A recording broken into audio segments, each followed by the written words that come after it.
الرحمن علی العرش استویٰ، رحمان نے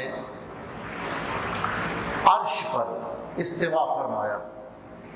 اب لغت میں استوا کا جو عام مطلب سمجھ آتا ہے وہ بیٹھنا ہوتا ہے، جس طرح کرسی پہ آپ بیٹھتے ہیں، آپ کسی بیٹھنے والی چیز کے اوپر بیٹھتے ہیں، اس کو استوا کہتے ہیں، ٹھیک ہو کر بیٹھنے کو۔ لیکن جب اللہ کے لیے یہ لفظ ہے کہ اللہ نے عرش پر استوا فرمایا،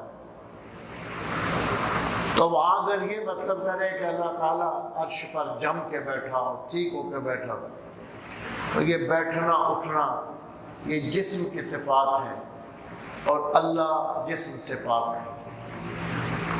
جسم جو ہوتا ہے یہ محدود ہوتا ہے، جسم اس کا دایاں بھی ہے، بایاں بھی ہے، آگے بھی ہے، پیچھے بھی، اوپر اور نیچے بھی۔ تو 6 سمتوں کے اندر جو محدود ہو اس کو جسم کہا جاتا ہے۔ تو جب آپ اللہ تعالیٰ کے لیے جسم مان لیں تو اللہ کو محدود ماننا پڑتا ہے۔ اسی طرح آیات مبارکہ میں ہے کہ آدم کو اپنے دونوں ہاتھوں سے پیدا کیا۔ اب وہاں تو 2 ہاتھ ثابت ہو رہے ہیں۔